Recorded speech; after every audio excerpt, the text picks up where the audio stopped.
அனைவருக்கும் வணக்கம். இந்த நம்ம என்ன பார்க்கணும்னா மெட்ராஸ் ஹைகோர்ட் எக்ஸாம். ஸோ காலையில் பார்த்திங்க அப்படின்னா ஆல் டிக்கெட் சில பேருக்கு வந்து டவுன்லோட் ஆகிடுச்சு.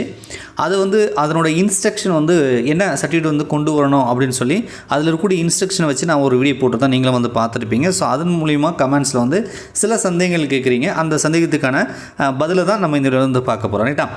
இப்போ நான் வீடியோ மேக் பண்ணும்பொழுது பார்த்தீங்கன்னா கிட்டத்தட்ட ஒரு 8:30 மணின்னு வச்சுக்கோங்களேன். 8:30 மணி வரைக்குமே மறுபடியும் வந்து மெட்ராஸ் ஹைகோர்ட்டில் ஆல் டிக்கெட் டவுன்லோட் பண்ணுறதுக்கான லிங்க் வந்து இன்னும் கொடுக்கல. ரைட்டா? ஏற்கனவே காலையில் கொடுத்து அந்த லிங்க் வச்சு தான் சில பேர் வந்து ட்ரை பண்ணிகிட்டு இருக்காங்க. ஸோ அவங்களுக்கு அவங்களுடைய ஆல் டிக்கெட்டை வராமல் இன்னொருத்தர் வேறு யாராவது ஒருத்தர் வந்து மாற்றி வந்து ஆல் டிக்கெட் வந்து டவுன்லோட் ஆகிட்டு இருக்கு. ரைட்டா? ஸோ அதுக்கு காரணம் என்னென்னா அது மாதிரி எரர் இருக்குதுன்னு சொல்லி தான் அந்த லிங்க் வந்து அவங்க எடுத்துட்டாங்க.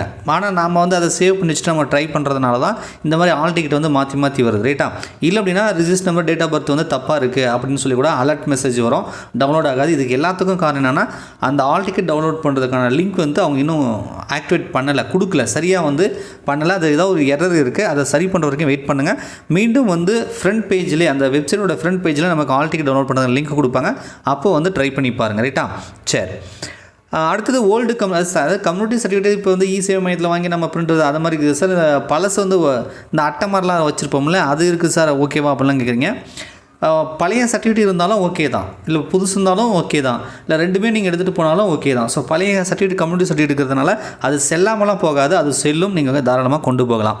சார் பிஎஸ்டிஎம் வந்து அப்ளை பண்ணும்போது இல்லை, டாக்குமெண்ட் அப்லோட் பண்ணும்போது இல்லை, ஆனால் இப்போ என்கிட்ட இருக்குது பிஎஸ்டிஎம், இது வந்து செல்லுமா சார், நான் எடுத்துகிட்டு போகலாமா அப்படின்னு கேட்குறீங்க. அப்ளை பண்ணும்போது நீங்கள் பிஎஸ்டிஎம் கிளைம் பண்ணியிருந்தால் தான் இப்போ பிஎஸ்டிஎம் வந்து கன்சிடர் பண்ணுவாங்க. அந்த பிஎஸ்டிஎம்மோட இடஒதுக்கீடு அடிப்படையில் தான் இப்போ ரிசல்ட்டே கொடுத்துருக்காங்க. நீங்கள் அப்ளை பண்ணும்போது பிஎஸ்டிஎம் கொடுக்கல அப்படின்னா ஸோ இப்போ வந்து கொடுக்கக்கூடிய பிஎஸ்டிஎம் வந்து அவங்க கன்சிடர் பண்ண மாட்டாங்க. பட் இருந்தாலும் கையில் இருக்குதுன்றதுனால நீங்கள் எடுத்துகிட்டு போகலாம். ஸோ ப்ரொசீஜர் படி பார்த்தீங்கன்னா அப்ளை பண்ணும்போது நம்ம என்ன கிளைம் பண்ணுறோமோ அதை தான் வந்து சர்டிஃபிகேட் வந்து அவங்க கேட்பாங்க. அப்ளை பண்ணும்போது நம்ம அதை கிளைம் பண்ணோன்னா அந்த சர்டிஃபிகேட் வந்து அவங்க எடுத்துக்க மாட்டாங்க. நீங்கள் கொண்டு போகிறது உங்களுடைய தனிப்பட்ட விருப்பம். பட் அக்செப்ட் பண்ணுவாங்களா இல்லையான்றதை நம்மளால் உறுதியாக வந்து சொல்ல முடியாது. ஓகேங்களா? அதே மாதிரி மாற்றுத்திறனாளிகளுக்கு வந்து ஒரு பாயிண்ட் வந்து கொடுத்துருப்பாங்க. அதாவது ப்ரியாரிட்டி சர்டிஃபிகேட்டில் மாற்றுத்திறனாளிகள் சான்றிதழ் ஒன்று போட்டிருப்பாங்க. இன்னொன்று அரசு மருத்துவத்திடம் சான்றிதழ் வாங்கி வர வேண்டும்னு ஒரு பாயிண்ட் போட்டிருக்காங்க. அது வந்து ஒரு டவுட்டடான ஒரு பாயிண்ட்டாக இருக்குது. எக்ஸாக்டாக நமக்கு வந்து தெரியல. பட் இருந்தாலும் கூட நீங்கள் மாற்றுத்திறனாளிகள்னால் நீங்கள் எவ்வளோ பர்சன்டேஜ் இருந்தாலும் நீங்கள் மாற்றுத்திறனாளின்னு சொல்லி அரசால் வந்து ஒரு ஐடி கார்டு மாதிரி ஒரு புக்கு மாதிரி உங்கள் ஃபோட்டோ ஒட்டி கொடுத்துருப்பாங்க. இது வந்து ப்ரியாரிட்டி கேட்குறதுக்காக கொடுக்கக்கூடிய ஒரு ஐடி அரசால் வந்து கொடுத்துருப்பாங்க. ரைட்டா? அதுவுமே கவர்மெண்ட் டாக்டர் தான் கொடுத்துருப்பாங்க. இன்னொன்று என்னென்னா இந்த தேர்வுக்கு மெட்ராஸ் ஹைகோர்ட்டில் வந்திருக்கக்கூடிய இந்த cleaning work, office assistant, watchman இந்த ஒர்க்கை செய்கிறதுக்கு நீங்கள் தகுதியானவர்களா? ஏன்னா மாற்றுத்திறனாளிகளே வந்து ஓரளவுக்கு வேலை செய்யக்கூடிய மாற்றுத்திறனாளிகளும் இருப்பீங்க. இந்த வேலையெல்லாம் செய்ய முடியாத அளவுக்கு ரொம்ப அந்த குறைபாடுகள் வந்து அதிகமாக இருக்கும், ஒரு குறிப்பிட்ட பர்சன்டேஜுக்கு மேலே இருக்கும். ஸோ அந்த மாதிரி வந்து இருப்பாங்க. ஸோ அதனால் வந்து நீங்கள் ரொம்ப அதிகமாக இருக்கீங்க, இந்த வாட்ச்மேன், ஆஃபீஸ் அசிஸ்டன்ட், கிளீனிங் ஒர்க்லாம் செய்ய முடியாத அளவுக்கு அந்த மாற்றுத்திறனாளிகளாக இருக்குங்க பட்சத்தில் நீங்கள் ஃபிசிக்கல் லிமிடேஷன் அல்லது வந்து பார்த்தீங்கன்னா நீங்கள் கவர்மெண்ட் ஹாஸ்பிட்டலில் போய் கேட்டாலே சொல்லுவாங்களாம், இந்த மாதிரி வந்து இந்த போஸ்ட்டுக்கு வந்து செலக்ட் ஆகிருக்குன்னு சொல்லி இந்த ஆல் டிக்கெட் வந்ததுக்கப்புறம் அந்த ஆல் டிக்கெட்டை டவுன்லோட் பண்ணி பிரிண்ட் போட்டு கொண்டு போயிட்டு எனக்கு அந்த மாதிரி சர்டிஃபிகேட் வந்து கேட்டிருக்காங்கன்னு சொல்லி ஜிஹெச்சில் நீங்கள் கேட்டிங்க அப்படின்னா ஸோ அவங்க வந்து இந்த போஸ்ட்டுக்கு வந்து தகுதியானவர், இவங்க வேலையெல்லாம் செய்வாங்க அப்படின்னு சொல்லி இவங்களுக்கு இவ்வளோ பர்சன்டேஜ் தான் வந்து அந்த இது குறைபாடுகள் இருக்குது அப்படின்னு சொல்லி ஒரு சர்டிஃபிகேட் கொடுக்குறதா வந்து சொல்கிறாங்க.